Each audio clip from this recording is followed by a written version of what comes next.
Bonjour, aujourd'hui je vous propose de vous présenter un des rares kits de Revell qui ne soit pas issu du tout d'une collection déjà existante, de modèles déjà existants en maquette sur d'autres marques.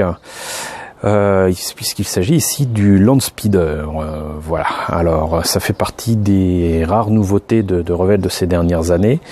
Encore une fois, qui ne soit pas issu d'un engin qui a été reproduit à différentes échelles et un petit peu partout. Je crois d'ailleurs que c'est le seul kit de Landspeeder qui existe en plastique. Et nous allons voir immédiatement un petit peu ce qu'il en est. Alors déjà au niveau de la boîte, on remarquera qu'il n'y a pas d'illustration ou de photos issues du film, que l'on voit donc clairement la maquette et ici les figurines qui sont livrées avec. D'ailleurs je trouve quand même assez étonnant de voir que c'est 6PO qui est aux commandes. On le voyait dans une scène coupée, bien heureusement, de la Gare des Étoiles, mais bon, là on le voit très clairement aux commandes. C'est peut-être la scène où ils partent à la recherche de R2-D2 qui s'est enfui. Donc le X34 Landspeeder, rien de particulier pour le reste de la boîte, si ce n'est de présenter encore une fois d'autres kits. Ça, c'était un kit qui était sorti quasiment à la même époque, avec encore une fois le Podracer d'Anakin Skywalker qui était déjà sorti et qui était bien meilleur chez AMT ERTL. Par contre, le Sith Infiltrator qui était sorti en très grande version, alors qu'il n'existait qu'en Easy Kit Pocket. Le TIE Fighter, très certainement la grande version, qui est effectivement très très grande. Et le Faucon Millennium Falcon, qui lui par contre était sorti dès 2005 et qui était très très loin d'être une nouveauté. Voilà. Donc, voyons un petit peu ce que ça donne à l'intérieur. Alors tout d'abord, bien évidemment, on remarquera que ce modèle de 2013 a, comme tous les Easy Kits de Revell, une notice de montage en couleur. Donc les pièces en présence, c'est du pré-peint. Une seule pièce transparente, les figurines qui sont molles.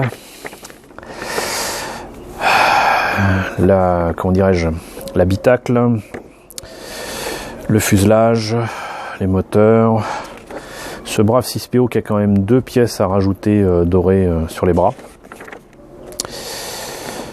quelques pièces de détaillage pour le moteur puisqu'il y a une des turbines, on va dire, qui n'a pas de plaque pour la protéger. Voilà, et puis une fois que c'est terminé, on n'a plus qu'à poser sur le socle qui est d'ailleurs pas très heureux. Pas terrible, mais bon, voilà. Donc qu'en est-il par contre des pièces? Alors déjà on va commencer par les figurines. J'espère qu'on les verra suffisamment. Voilà. Je sais pas si ça... Oui, ça doit être net. Bon voilà, c'est pré-peint. Par contre, la peinture déborde très clairement. Et ce brave Luke n'est absolument pas ressemblant. Les yeux, c'est juste une horreur. Et pour un kit que j'estime à peu près oui, ça doit être un 20e à peu près, ou un 20e 6PO, donc dans une pose qu'on lui connaît assez peu, qui sera en train de piloter le Landspeeder. Moi je pense que très sincèrement je le modifierais pour que ce soit Luke qui pilote. Ça va pas être évident parce qu'il a une position de bras ici qui ne permet pas de faire croire qu'il pilote, et puis 6PO au côté, ça serait quand même nettement plus simple. Et puis voilà, peut-être fabriquer une autre figurine de Obi-Wan et puis rajouter R2-D2. Je crois que j'ai certainement des figurines qui peuvent correspondre à peu près à cette échelle. Ce serait pas difficile pas compliqué en tout cas à faire. Donc voilà, pièce transparente. Pour le reste, que dire? J'aime beaucoup Revell. Je les défends bec et ongle concernant les kits qu'ils ont réalisés. J'embête beaucoup de personnes là-dessus, mais le fait est que là, le côté pré-peint, bon alors déjà le socle en noir brillant, Là, on remarquera aussi un défaut de certaines maquettes qui ont des problèmes avec les moules, à savoir que là, vous voyez, donc le plastique, c'est du plastique injecté. Donc le plastique injecté, quand il va dans le moule, c'est 2 pièces forcément.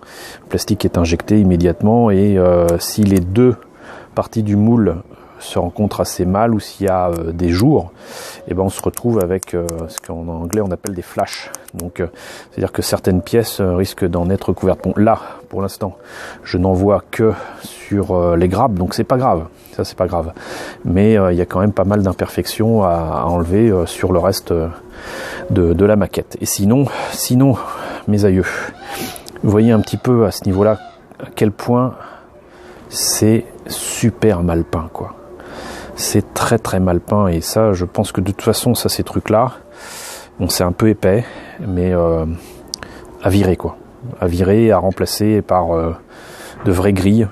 Parce que même si c'est possible de repeindre ça correctement, ça sera jamais aussi joli que des vraies grilles où on voit à travers, quoi. Ça, c'est supposé être dans l'habitacle, donc c'est le tableau de bord. Aucun détail ici, rien, que dalle. Pas le moindre petit détail à ce niveau-là. Ça va à l'intérieur du Landspeeder, mais regardez-moi ça, quoi. Les traces de pinceau fait à l'arrache, quoi. C'est peint à la truelle. C'est peint à la truelle. Et j'ai cru comprendre qu'il manquait des bandes ici, qu'il n'y avait pas ce qu'il fallait. Bon, on va continuer avec la peinture faite à la truelle ici. Je suis désolé, mais ça c'est moche, tout simplement, c'est moche. Voilà. Donc c'est vraiment très très laid. Là, je me suis amusé pour voir un petit peu ce que ça donnait. À mettre les 2 pièces ensemble, à ne pas faire, hein, parce que après vous risquez d'avoir des surprises en enlevant, ça risque de casser des pièces. Là on voit donc les petits détails du moteur, vraiment tout petits détails, hein. Pas grand chose. Là c'est sympa, mais c'est à reprendre entièrement puisque c'est absolument pas accurate, c'est pas les bons détails d'après mes recherches que j'ai fait sur le net. Et sinon, comme c'est du 1/20e, on remarquera quand même que c'est pratiquement l'échelle, c'est pratiquement la taille des jouets, des vieilles figurines de Star Wars, quoi. Donc, belle taille, mais tout à reprendre, que ce soit un certain nombre de détails, le peu de détails qu'il peut y avoir sur ce genre de truc, surtout la peinture, quoi. Voilà, ça, encore une fois, espérons que ça, voilà. Non, je dis non. Pareil là, les petits détails mécaniques avec un brossage à sec alu à l'arrache. Et pareil ici, voilà, c'est pas un brossage à sec, mais bon, bof. On remarquera qu'ici ils sont quand même pris la tête à faire les petits pistons des bras de 6PO. Voilà, donc écoutez, cette présentation du Landspeeder, du X34 Landspeeder de Star Wars, le Easy Kit sorti chez Revell en 2013 est terminée. J'espère vous présenter une version montée et améliorée et peinte très bientôt. Si vous avez aimé cette vidéo, n'hésitez pas à mettre un pouce vert, n'hésitez pas à la partager, en parler autour de vous et je vous retrouve très bientôt pour une autre présentation de kit.